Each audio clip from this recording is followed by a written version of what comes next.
Alhamdulillahi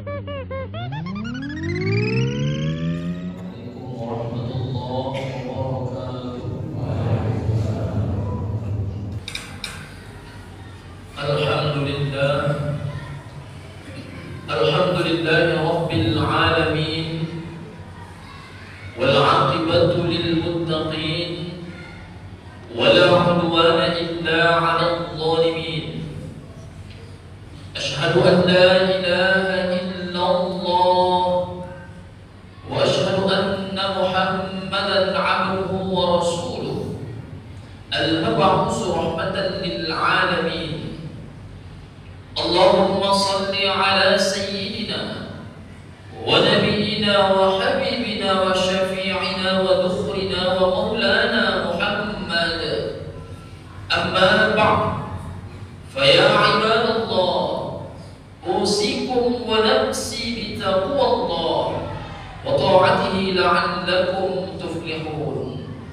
Qala Allah ta'ala fil Qur'anil Karim, a'udzu billahi minasy syaithanir rajim, bismillahir rahmanir rahim.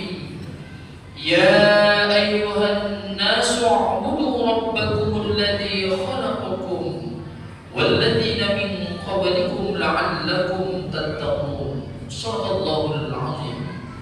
Hadirin sidang jamaah Jumat yang dimuliakan oleh Allah Subhanahu wa taala. Tiada untayan yang patut kita ucapkan pada kesempatan yang mulia ini, melainkan rasa syukur kita kepada Allah Subhanahu wa taala. Syukur kepada Allah Subhanahu wa taala, detik ini Allah masih gerakkan hati kita untuk hadir pada kesempatan yang mulia ini, melaksanakan kewajiban kita sebagai seorang hamba di hadapan Allah Subhanahu wa taala. Berapa banyak hadirin saudara kita barangkali, tetangga kita barangkali hari ini Allah berikan kesehatan kepadanya, Allah berikan kesehatan jasmani kepadanya, tiada kekurangan sedikit pun. Dia tahu hari ini hari Jumat, dia dengar azan yang dikumandangkan oleh muadzin sebanyak 2 kali, tidak dengar itu, tapi hadirin hatinya tidak tergerak untuk hadir pada kesempatan yang mulia ini. Dia lebih memilih tidur-tiduran di rumah, dia lebih memilih menonton televisi di rumahnya ketimbang menuju panggilan Allah Subhanahu wa taala. Sehat jasmaninya, tapi Allah tak gerakkan hatinya untuk hadir pada kesempatan yang mulia ini. Maka kita bersyukur hadirin, mudah-mudahan dengan banyak bersyukur kepada Allah, Allah senantiasa memberikan yang baik kepada kita. Amin ya rabbal alamin. Salawat dan salam mari kita hadiahkan ke junjungan alam baginda Rasul sallallahu alaihi wasallam. Syafaatnya lah, pertolongannya lah, pengakuannya lah yang amat sangat kita harapkan. Yauma la yanfa'u malun wala banun illa man 'atallaha biqalbin salim. Hari itu hadirin, tidak berguna lagi harta, tidak berguna lagi anak, tidak berguna lagi jabatan, illa biqalbin salim, kecuali mereka hatinya yang selamat. Hadirin sidang jamaah Jumat yang dimuliakan oleh Allah Subhanahu wa taala. Kami selaku khatib selalu mengingatkan kepada kita bersama hadirin, terutama bagi diri khatib pribadi, mari hadirin kita tingkatkan kualitas iman dan takwa kita kepada Allah Subhanahu wa taala dengan iman dan takwa yang sebenar-benarnya, yakni melaksanakan segala apa yang diperintahkan oleh Allah serta menjauhi segala larangan-larangannya. Iman dan takwa ini hadirin merupakan modal utama untuk kita menggapai cita-cita kita. Siapapun orangnya hadirin, saya yakin dan percaya, bagaimanapun status sosialnya, berangkat pagi pulang petang, tujuannya hanya satu, yaitu ingin mendapatkan kebahagiaan dari Allah Subhanahu wa taala. Bahagia hadirin bukanlah diukur dari banyaknya harta. Bahagia hadirin bukanlah diukur dari tingginya jabatan seseorang, melainkan bahagia itu adalah datangnya dari ridha dan berkah dari Allah Subhanahu wa taala. Maka modal untuk mendapatkan kebahagiaan itu adalah iman dan takwa kita kepada Allah Subhanahu wa taala. Hadirin sidang jamaah Jumat yang dimuliakan oleh Allah Subhanahu wa taala. Ada satu sifat hadirin yang harus kita tanamkan dalam kehidupan kita, yakni sifat istiqamah, terutama istiqamah beribadah kepada Allah Subhanahu wa taala. Terkadang hadirin jamaah yang dimuliakan oleh Allah Subhanahu wa taala, seseorang beribadah tidak istiqamah kepada Allah. Seseorang mau beribadah kepada Allah tatkala diberikan musibah oleh Allah, baru mau dekat kepada Allah Seseorang mau dekat kepada Allah Subhanahu wa taala dan Allah tatkala Allah berikan banyak rezeki kepadanya. Tatkala Allah tak berikan rezeki kepadanya, dia tak mau lagi dekat kepada Allah Subhanahu wa taala. Menunjukkan hadirin, orang ini tidak istiqomah beribadah kepada Allah Subhanahu wa taala. Dia mau beribadah kepada Allah tergantung situasi yang dia rasakan. Berbicara tentang hal ini hadirin, ada satu kisah. Sahabat Nabi bernama Sa'labah bin Khatif Al-Ansari. Beliau hidupnya miskin, beliau hidupnya susah, beliau hidupnya melarat. Tapi kemiskinannya, kesusahannya, kemelaratannya tidak mengurangi ibadahnya kepada Allah Subhanahu wa taala. Di mana Rasulullah sallallahu alaihi wasallam salat menjadi imam, di situ Sa'labah menjadi makmumnya. Beginilah Sa'labah dekatnya kepada Allah Subhanahu wa taala. Tapi hadirin, Sa'labah berbeda dengan sahabat-sahabat yang lain. Kalau sahabat-sahabat yang lain begitu selesai sholat masih mau berzikir kepada Allah, masih mau bermunajat, berdoa kepada Allah Subhanahu wa taala. Tapi Sa'labah tidak hadirin. Begitu selesai salat langsung pulang. Begitu selesai salat langsung pulang. Beginilah keseharian Sa'labah. Melihat seperti ini hadirin, suatu ketika Rasulullah menegur Sa'labah. Wahai Sa'labah, kata Rasulullah, labbaika ya Rasulullah. Ya Rasulullah. Lalu ditanya oleh Rasulullah, Sa'labah, sepertinya engkau ini seperti orang munafik saja, kata Rasulullah. Apakah doa tak penting bagi kau? Apakah zikir tak penting bagi kau, kata Rasulullah. Karena itu, maafkan saya Rasulullah, bukanlah doa tak penting bagi saya Rasulullah, bukan zikir tak penting bagi saya Rasulullah, tapi saya adalah orang yang miskin, saya adalah orang yang susah ya Rasulullah. Sarung hanya satu yang kami punya ya Rasulullah. Tatkala aku melaksanakan ibadah di masjid ini ya Rasulullah, istriku menunggu kehadiranku di rumah karena dia juga ingin memakai sarung yang dipakai saat ini. Kalau aku berlama-lama di masjid ini ya Rasulullah, khawatirnya istriku nanti tak sempat untuk melaksanakan ibadah sholat. Oh begitu ya, kata Rasulullah. Iya ya Rasulullah, kata Sa'labah. Lalu Sa'labah minta kepada ya Rasulullah, ya Rasulullah, tolong doakan aku menjadi orang kaya ya Rasulullah. Kalau aku menjadi orang kaya Rasulullah, maka tenang aku ibadah, maka aku bisa berlama-lama di masjid ini, maka aku bisa berzikir di masjid ini. Apa kata Rasulullah kala itu? Sa'labah, dalam hidupmu, dalam Islam, siapakah yang menjadi panutanmu? Engkau ya Rasulullah. Engkau lihat aku miskin atau kaya, kata Rasulullah kala itu. Miskin ya Rasulullah. Udah pulang sana, kata Rasulullah. Pulang Sa'labah. Hari berikutnya Sa'labah menjumpai Rasulullah lagi. Sa'labah memohon kepada Rasulullah agar Rasulullah SAW mendoakan Sa'labah. Dia berjumpa dengan Rasulullah, ya Rasulullah, tolonglah doakan aku ya Rasulullah menjadi orang kaya. Kalau aku menjadi orang kaya, fuqara wal masakin, orang-orang fakir, orang-orang miskin akan aku berikan haknya ya Rasulullah. Kalau aku menjadi orang kaya, maka tenang aku yang beribadah ini ya Rasulullah. Dengan dasarkan seperti ini hadirin, maka Rasulullah SAW mengangkat kedua tangannya lalu berdoa kepada Allah, Allahumma rzuq Sa'labah, ya Allah berikan rezeki kepada Sa'labah. Begitu Rasulullah berdoa kepada Allah, lalu Rasulullah SAW menghadiahkan seekor kambing betina yang hamil kepada Sa'labah. Sa'labah, pelihara kambing ini, mudah-mudahan kambing ini bermanfaat bagi kau.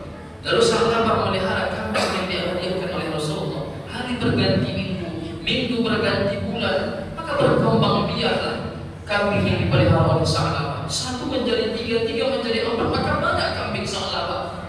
Maka dia pun kewalahan untuk mengembalakannya. Dia tak kunjung lagi kelihatan di masjid. Sebelum Sa'labah diberikan oleh Rasulullah SAW kambing itu tadi, tatkala Sa'labah menjadi orang miskin, sebelum tiba waktu sholat Sa'labah sudah menunggu di masjid. Tapi begitu Sa'labah diuji dengan kekayaan, Sa'labah tak kunjung lagi kelihatan di masjid. Rasulullah SAW bertanya kepada sahabat-sahabat yang lain, mana Sa'labah? Sahabat-sahabat yang lain mengatakan, sibuk ya Rasulullah, Sa'labah keluar kota mengembalakan kambingnya. Ya wailah Sa'labah, sungguh celaka Sa'labah. Hadirin jamaah yang dimuliakan oleh Allah Subhanahu wa taala. Potret ini hadirin menunjukkan Sa'labah tidak istiqomah beribadah kepada Allah Subhanahu wa taala. Tatkala Sa'labah diuji dengan kemiskinan, Tatkala Sa'labah diuji dengan kesusahan, dia dekat kepada Allah Subhanahu wa taala. Dia menjadi hamba Allah. Tapi tatkala diuji dengan kekayaan, Sa'labah berpindah menjadi hamba harta. Artinya apa, Andri? Sa'labah tidak istiqomah beribadah kepada Allah. Sa'labah mau beribadah kepada Allah tatkala dia miskin. Tatkala dia kaya, dia lupa kepada Allah Subhanahu wa taala. Hadirin jamaah yang dimuliakan oleh Allah Subhanahu wa taala. Mari kita lihat satu potret lain. Nabi Musa alaihissalam termasuk salah satu nabi yang kaya raya. Suatu ketika iblis malu kepada Allah, "Ya Allah, hamba-Mu Musa mau dekat kepadamu karena dia kaya. Kalau seandainya semua anak sawahnya dimusnahkan, kalau semua hewan ternaknya dimusnahkan, dia tidak mau dekat kepadamu. Izinkan ya Allah semua apa yang dia miliki dimusnahkan." Lalu Allah Subhanahu wa taala mengizinkan semua apa yang dimiliki Musa kala itu dimusnahkan. Begitu habis semua ladang sawahnya, begitu semua habis hewan ternaknya, Musa berdiam diri di suatu masjid. Lalu iblis mendatangi Musa, "Ya Musa, kau tahu siapa yang menghancurkan semua ladang sawahmu? Kau tahu siapa yang menghancurkan semua hewan ternakmu?" Tidak tahu, kata Musa kala itu. Yang menghancurkan semua itu adalah Rabb, Tuhan yang engkau sembah hari ini. Iya, kata Musa. Iya, betul, kata iblis. Apa jawaban Musa kala itu? Mari kita lihat jawaban Musa. Alhamdulillahilladzi a'tani wa akhadha minni. Segala puji bagi Allah yang telah memberikan itu semua kepada aku dan mengambilnya kembali. Hadirin, mari kita lihat potret ini. Musa diuji dengan kekayaan, dia mau dekat kepada Allah Subhanahu wa taala. Tatkala diuji dengan kemiskinan, semua hewan ternaknya musnah, semua ladang sawahnya musnah, dia juga mau dekat kepada Allah Subhanahu wa taala. Bahkan yang keluar dari lisannya adalah segala puji bagi Allah yang telah memberikan itu semua kepadaku dan mengambilnya kembali. Dan betul hadirin, apa yang kita miliki hari ini adalah titipan Allah Subhanahu wa taala. Apa kata Allah dalam Al-Qur'an? "Inna lillahi wa inna ilaihi raji'un." Kita ini milik Allah dan akan kembali pula kepada Allah Subhanahu wa taala. Kalaulah ini kita tanamkan dalam diri kita, hadirin, apapun yang terjadi hari ini kepada kita, kita akan senantiasa dekat kepada Allah Subhanahu wa taala. Bukan ibadah kita, tergantung situasi dan kondisi yang kita rasakan. Karena apa, hadirin? Tujuan penciptaan kita ke permukaan bumi Allah adalah untuk beribadah kepada Allah Subhanahu wa taala. Allah jelaskan dalam Al-Qur'an, "A'udzu billahi minasyaitonir rajim. Wa ma khalaqatul jinna wal insa illa liya'budun." Tidak akan menjadikan jin dan manusia itu, kata Allah, kecuali untuk beribadah kepada Allah Subhanahu wa taala. Maka hadirin, mari kita istiqomah. Mari kita teguh berdiri, hadirin, untuk senantiasa mendekatkan diri kita kepada Allah Subhanahu wa taala.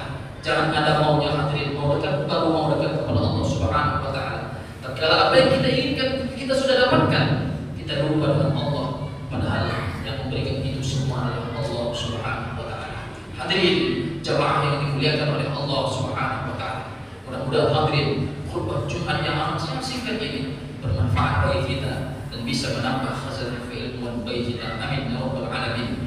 Barakallahu li wa lakum fil Qur'anil 'azim wa nafa'ani wa iyyakum bima fihi minal ayati wa dzikril hakim. Wa taqabbal minni wa minkum tilawah innahu huwal ghafurur rahim. Alhamdulillah, alhamdulillah rabbil alamin, hamdan syakirin, hamdan na'imin. Asyhadu an la ilaha illallah wa asyhadu anna Muhammadan 'abduhu wa rasuluh al-mab'uts rahmatan lil alamin. Allahumma shalli ala sayyidina wa nabiyyina wa habibina wa syafi'ina wa dhukhrina wa maulana Muhammad. Amma ba'd, fa ya ibadallah, ittaqullah haqqa tuqatih wa la tamutunna illa wa antum muslimun. Wa'lamu anna Allah shalla ala nabiyhi qadima. Faqala Allah ta'ala fil Qur'anil Karim, a'udzu billahi minasy syaithanir rajim. Bismillahirrahmanir rahim. Inna Allaha wa malaikatahu yusholluna 'alan nabi. Ya ayyuhalladzina amanu shallu 'alaihi wa sallimu taslima. Allahumma shalli ala sayyidina Muhammad wa ala ali sayyidina Muhammad kama صليت وسلمت وباركت على إبراهيم وعلى آل إبراهيم في العالمين إنك حميد مجيد. اللهم اغفر للمؤمنين والمؤمنات والمسلمين والمسلمات الأحياء منهم والأموات إنك على كل شيء قدير. اللهم إنا نسألك الهدى والتقى والعفاف والغنى. اللهم انصر إخواننا المسلمين والمجاهدين في كل مكان إنك أنت خير الناصرين. ربنا آتنا في الدنيا حسنة وفي الآخرة حسنة وقنا عذاب النار والحمد لله رب العالمين. عباد الله، إن الله يأمركم بالعدل والإحسان وإيتاء ذي القربى وينهى عن الفحشاء والمنكر والبغي يعظكم لعلكم تذكرون. فاذكروا الله العظيم يذكركم واشكروا على نعمه يزدكم ولذكر الله أكبر. أقيموا الصلاة.